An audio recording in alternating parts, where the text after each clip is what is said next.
Pagi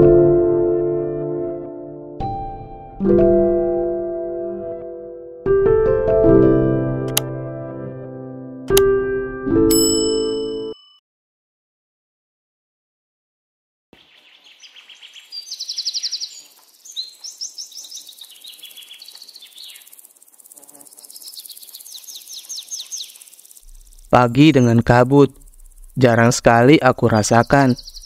Terakhir kali, kabut pagi sudah aku rasakan sebulan lalu ketika hujan menghujani kota Solo seharian penuh. Pagi itu, ayahku tengah mencuci taksinya dengan hati-hati. Ayahku tidak pernah mencuci taksinya dengan raut muka yang bahagia. Adik, bergegaslah kamu bersiap. Kakakmu telah menunggumu dari tadi. Kau mau sekolah apa tidak? Ucap ayahku dengan nada yang agak keras. Iya Pak. Jawabku. Aku sempat lupa kalau hari ini masih masuk sekolah. Bergegaslah aku masuk ke kamar dan bersiap dengan seragamku, lalu pergi sarapan dengan cepat. Sesampainya di teras, aku pun berkata, Kak, ayo berangkat. Sontak kakakku terkejut dan langsung memakiku. Dasar kau, sudah telat, mengagetkanku pula. Aku bergegas menaiki motor kakakku, dan mataku tidak berpaling dari taksi ayahku yang dimana menyimpan berbagai misteri hingga membuat bulu kuduku berdiri setiap mengingatnya kembali. Kejadiannya terjadi pada 2 tahun yang lalu. Aku dan kakakku ditinggal sendirian di rumah. Ayah dan ibuku pulang ke kampung karena nenekku tiba-tiba sakit sehingga harus masuk rumah sakit. Aku dan kakakku pun tinggal di rumah untuk beberapa hari.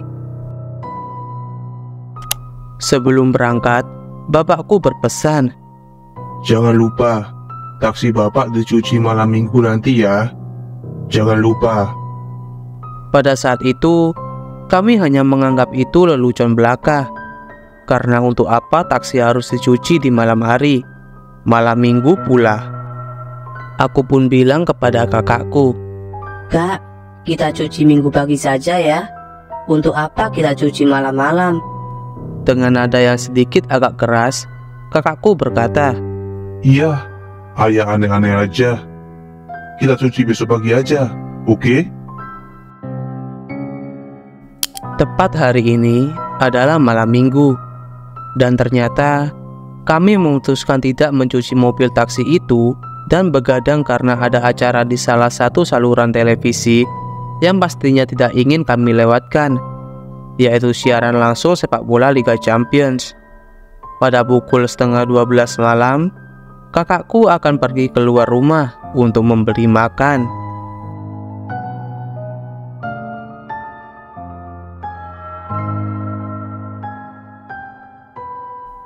Dek, kita belum makan kan?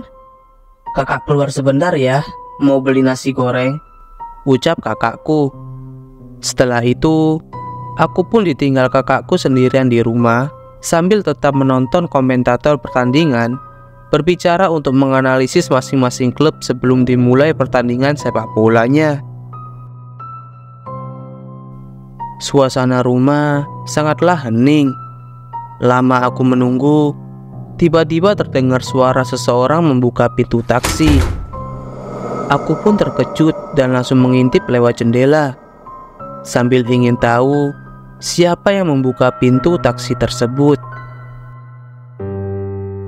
Suasana di luar sangatlah sepi. Aku tidak melihat satu orang pun di luar rumah dan pintu mobil taksi ayahku tetap tertutup rapat. Lantas, aku pun menganggap kalau itu tadi adalah khayalanku semata. Aku pun kembali duduk untuk menonton siaran sepak bola kembali. Namun, tiba-tiba terdengar suara ketukan pintu yang cukup cepat. Aku pun merasa senang, karena aku pikir itu kakakku yang datang setelah membeli nasi goreng. Aku pun beranjak dari sofa dan membuka pintu depan. Namun alangkah terkejutnya aku setelah melihat bahwa tidak ada seorang pun di depan pintu. Hatiku pun mulai gelisah setelah menemukan kertas dengan noda merah seperti darah yang bertuliskan "Kenapa?". Dengan perasaan was-was, aku langsung menutup pintu dan menguncinya. Setelah itu, aku melihat dengan samar dari jendela ada seseorang berambut panjang tengah duduk di taksi ayah. Orang tersebut duduk tepat di bagian penumpang. Aku pun bergegas menuju kamarku dan menutup itu buku sendiri dengan selimut yang panjang. Mulutku terus komat kamit membaca doa, berharap agar makhluk tersebut tidak menggangguku. Setelah sekian lama aku bersembunyi di dalam selimut, aku mendengar suara kakakku memanggil dari ruang tengah. Segeralah aku keluar kamar dan ingin memeluk kakakku. Namun, aku pun kembali heran di saat sampai di ruangan tengah. Mengapa tidak ada satu orang pun di sana? Dan tiba-tiba terdengar suara aneh di belakangku. Saat aku menoleh, ternyata seorang cewek berambut berantakan dengan wajah yang berlumuran darah berdiri tepat di depan wajahku. Wajahnya sangat pucat. Aku pun jatuh pingsan karena tidak kuat melihat sosok menyeramkan yang ada di depanku tersebut.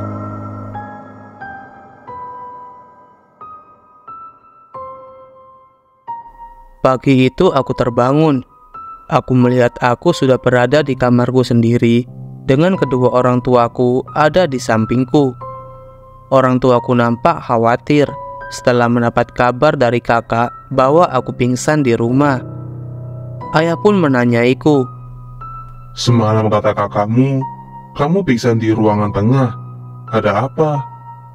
Setelah ayahku berkata, aku pun langsung menceritakan kejadian menyeramkan yang kualami malam itu.